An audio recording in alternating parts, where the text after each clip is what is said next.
जनाबाई श्री नामदेव जी के घर पर रहती थी। नामदेव एक महाराष्ट्र के बहुत बड़े संत हुए। पूरे दिन तो नामदेव जी के यहां सेवा करती थी और शाम को नामदेव जी कीर्तन करते थे। लेकिन एकमात्र जनाबाई को ठाकुर जी दिखाई देते थे। नामदेव जी जब कीर्तन करते तो ठाकुर जी नाचते हुए आते थे और खूब जोर से नाचते थे। कहते हैं श्री जनाबाई मंदिर नहीं जाती थी। तो नामदेव जी ने एक दिन टोका, ए जना तू मंदिर क्यों नहीं जाती? बोले मंदिर वो जाएं जिनको ठाकुर जी बाहर नहीं मिलते, मुझसे तो रोज मिलने आते हैं।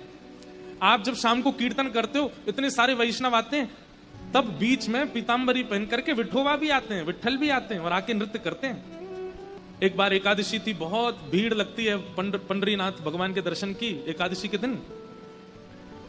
तो जनाबाई आज नामदेव जी से क्या बोली, आज एकादशी है। बोले तो और दिन से आज कीर्तन थोड़ा कम कीजिएगा।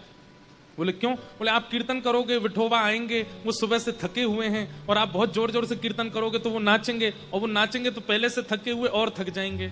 इसलिए मेरी प्रार्थना आज कीर्तन कम करना।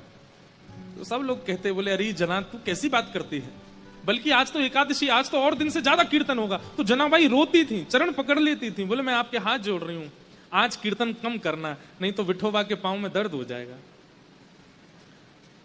लेकिन कौन माने, जब तरंग आती है कीर्तन में तो सब नाचते हैं और जोर जोर से नृत्य होने लगा। इतने में ठाकुर जी आ गए। तो जनाबाई सबके पास जा करके बोले मत नाचो, बैठो, आप नाचोगे तो विठोबा भी नाचेगा और उसके पांव में दर्द हो जाएगा, बैठो बैठो। सबको बैठाती। ठाकुर जी बोले ए जना तू सबको बैठा मत, नाचने दे। बोले आपके पांव में दर्द हो जाएगा, आप थके हो सुबह से।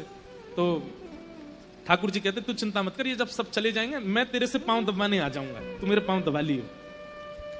तब भी जनाबाई कोने में बैठी बैठी रोती रहती, और जब खूब जोर से मृदंग बजती तो कान पे हाथ धर लेती। बोले आज इतनी तेज मत बजाओ, वो देखो कितनी जोर से उछल रहे हैं विठल।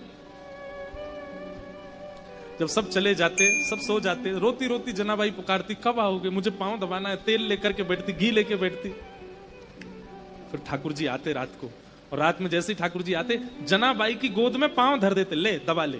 तो फिर जनाबाई ठाकुर जी के पांव दबाती, पांव में घी लगाती और फिर डांटती ठाकुर जी को, तुम मानते नहीं हो ना, मैं इतना मना करती हूं आपको और उछल उछल के नाचते हो, इतनी जोर से नाचते हो। कुछ खाया आपने? ठाकुर जी बोले हाँ पूरन पूली खाई। अच्छा, और कल क्या खाया था आपने? बोले कल भी पूरन पोली खाई। और परसों क्या खाया? बोले परसों भी पूरन पोली खाई। जनाबाई बोली रोज पूरन पोली खाते हो? बोले मंदिर में यही बनता है, रोज एक सा ही प्रसाद बनता है। तो जनाबाई बोली मैं कुछ और बना के खिलाऊं? तो ठाकुर जी बोले बनाओ। तो जनाबाई बनाने लगी। ठाकुर जी बैठे थे तो जनाबाई बोली बैठने आए हो बस, मेरे छोटे छोटे हाथ हैं, मैं भी तो थक रही हूँ, चलो आओ मेरे साथ बनवाओ। तो ठाकुर जी सब्जी अमनिया कर रहे थे जनाबाई के साथ।